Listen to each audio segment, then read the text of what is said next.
Welcome back, everybody. I have missed reading to you the last couple of days while we've had our long weekend, but I'm super excited to be back. We are reading the second half of chapter 15 of The Lion, the Witch, and the Wardrobe, and we left off where Aslan had been killed by the White Witch, and Lucy and Susan were with him and saw it, and then when the White Witch's army left to go attack Aslan's army, the girls came and sat with him, and do you remember how he was tied with ropes?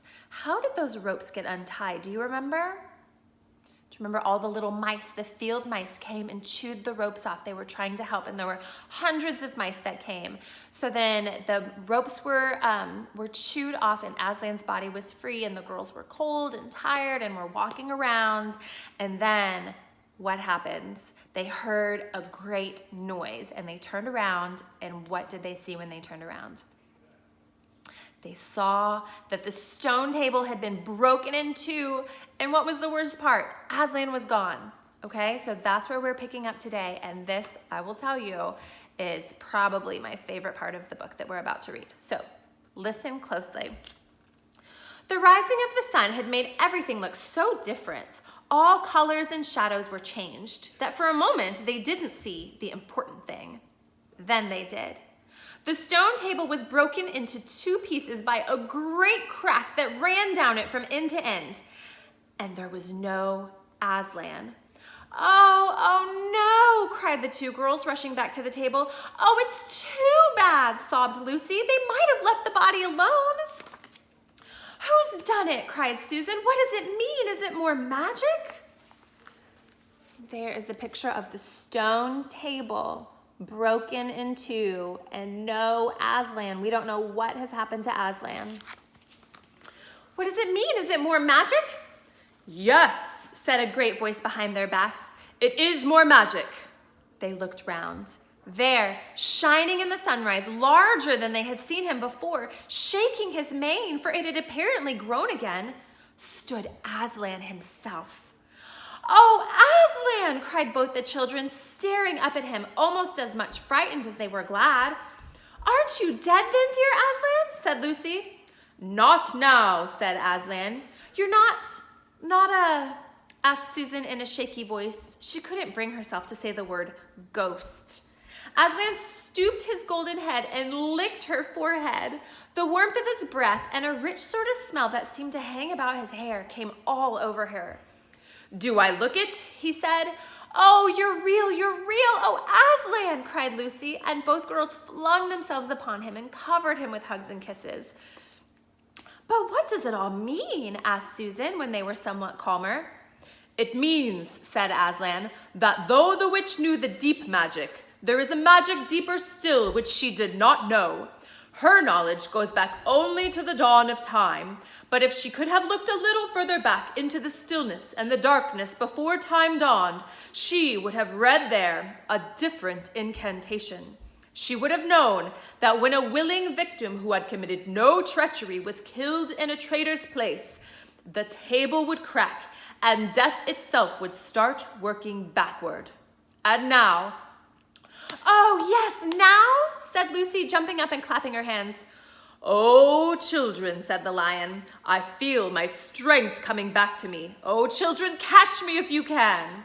He stood for a second, his eyes very bright, his limbs quivering, lashing himself with his tail. Then he made a leap high over their heads and landed on the other side of the table. Laughing, though she didn't know why, Lucy scrambled over it to reach him. Aslan leaped again. A mad chase began. Round and round the hilltop he led them, now hopelessly out of their reach, now letting them almost catch his tail, now diving between them, now tossing them in the air with his huge and beautifully velveted paws and catching them again, and now stopping unexpectedly so that all three of them rolled over together in a happy, laughing heap of fur and arms and legs. It was such a romp as no one has ever had except in Narnia.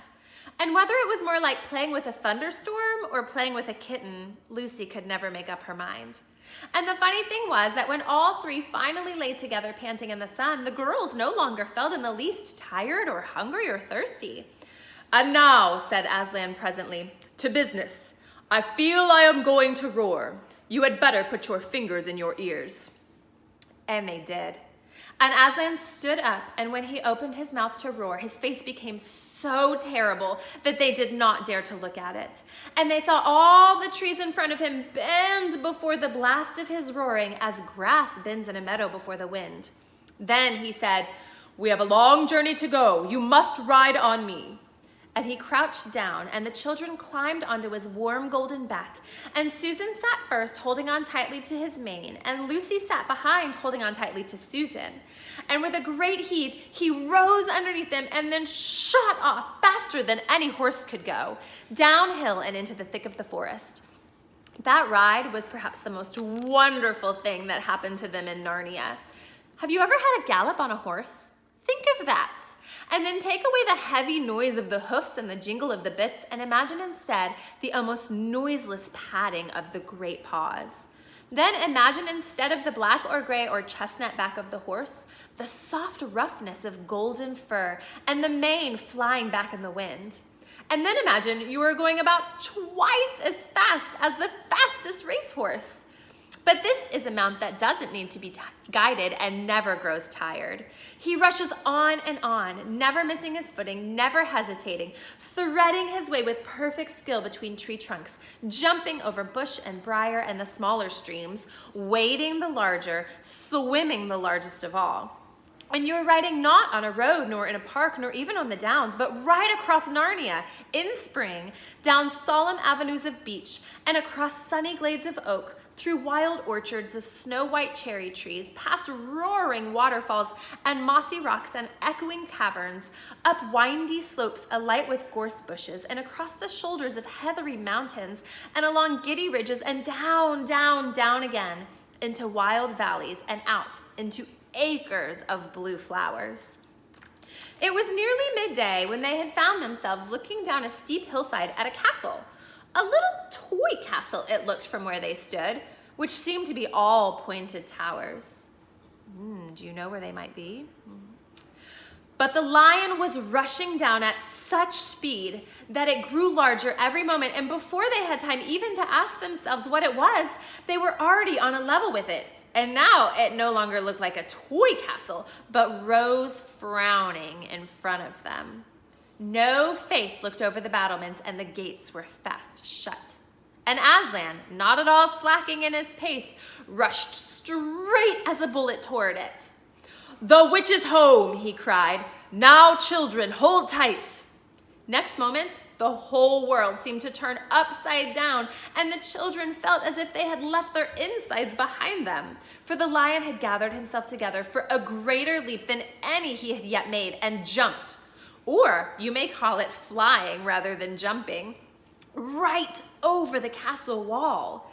The two girls, breathless but unhurt, found themselves tumbling off his back in the middle of a wide stone courtyard full of statues. We will stop there, and we will get ready for chapter 16, which is called What Happened About the Statues. We will read that tomorrow, but let's think for a minute about what we just read. Does this story remind you of anything? So Edmund was a traitor, right? He made some mistakes, he made some bad choices and sided with the White Witch. And so because of that, he was supposed to have been given to the White Witch to kill. He should have died for the choices that he made, right? But who came in to take his place? Aslan came in and saved Edmund, but in order to save Edmund, he himself had to die in the witch's place, or in Edmund's place, isn't that right? And then he died, but then the next day, what happened to him? The stone table broke in two, and he was alive again. What does this story sound like? Does it sound like the Easter story to you? I think so. Think about it. Jesus died for whose sins? For our sins. Jesus died for you and me. He died. We should have been the ones to die from our sins, from our sins that we have in our hearts. But Jesus took our place and instead died for us on the cross. But did death stop Jesus? Nope. In our story, it was just the next day when Aslan rose again. Jesus, on the third day, he rose again, and that is why we celebrate Easter. Isn't that a beautiful connection between our story and the stories in the Bible? Although the stories in the Bible aren't just stories, they're not make-believe stories, they're real, live stories that actually happened. So that really, really happened. This is a make-believe story, but it's so similar to the story that really happened in Jesus Christ. And we are so thankful, and that is why we celebrate Easter. And that is why that's my favorite part of the story, and I can't wait to read to you again tomorrow. Have a great day.